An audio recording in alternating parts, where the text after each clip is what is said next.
संस्थेच्या निवडणुकांमध्ये महायुतीतील घटक पक्ष एकमेकांसमोर उभे राहिलेत। पुण्याच्या भोर नगर परिषदेमध्ये भाजप आणि राष्ट्रवादीमध्ये जोरदार वाद रंगला। चंद्रकांत पाटील यांनी थेट अजित पवार यांना टार्गेट केल्यामुळे संघर्ष तीव्र झालाय। अजित पवारांची सत्ता असली तरी फडणवीस मुख्यमंत्री आहेत असं ते म्हणाले। दादा फक्त उपमुख्यमंत्री मतदान देवेंद्र फडणवीसांचं करा असं आवाहनही त्यांनी केलंय। त्याच्यातून आम्ही माजलो पण नाही।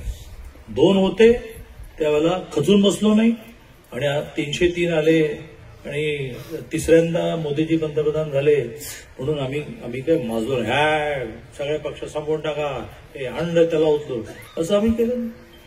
त्यांना वाटतंय की भविष्य बीजेपीचं आहे, भविष्य मोदींचं आहे म्हणून ते येतात। आल्या त्यांना साखर कारखान्याला मदत झाली, ती काही ते तिकडे काँग्रेसमध्ये जाऊन झाली नसती। पण आता हे सरकार 29 पर्यंत जात नाही, 237 वाला आहे का हो? 237 वाले पण सरकार जातं नाही जात ना। त्यामुळे 4 वर्ष हेच आहेत, वरती तेच मोदीच आहेत, इकडे फडणवीसच आहेत।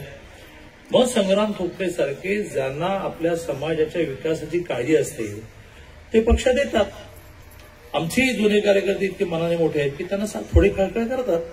मला असं कळलं की निवडणुकीत एका दुसऱ्याची खळखळ चालू आहे, ती आज दुपारी 3 पर्यंत संपेल।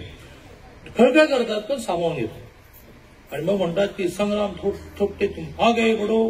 मी पण म्हणतो संग्राम थोपटे तुम आगे बढ़ो, हम तुम्हारे साथ। असं नाही म्हणत की तुम्ही पुढे वा, आम्ही जरा नंतर येतो, हे बरोबर जात असं। आणि त्यामुळे कोणी त्याच्यावर टीका करण्याचं कारण नाही।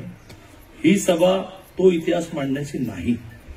तर मी तर असं भयंकर माणूस आहे की नम्र बोलतो पण आकडेवारी सहित बोलतो। मग 80 साली काय झालं, कोण कोणाकडे गेलं, कोणी कोणाला दगा दिला, कुठे इतिहास आहे। त्यामुळे संग्राम थोपटे बीजेपी झाले असतील तर ते लोकांच्या कल्याणासाठी आले।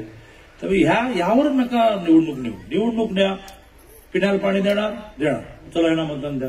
आता विरोधी मंडळी म्हणाले की आम्ही पिण्याला पाणी देणार आहे, तर त्यांचं सरकार असलं पाहिजे ना।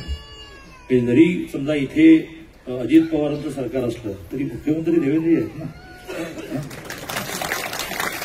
म्हणजे अजितदादा राज्याचे उपमुख्यमंत्री आहेत पण उपमुख्यमंत्री आहेत, मुख्यमंत्री देवेंद्र आहेत। त्यामुळे मला असं वाटतं की देवेंद्रजींना मतदान करायचं की अजितदादांना करायचं, तर सगळे आम्ही ताटात वाटीत आहोत ते मान्य आहे, पण देवेंद्रजींना मतदान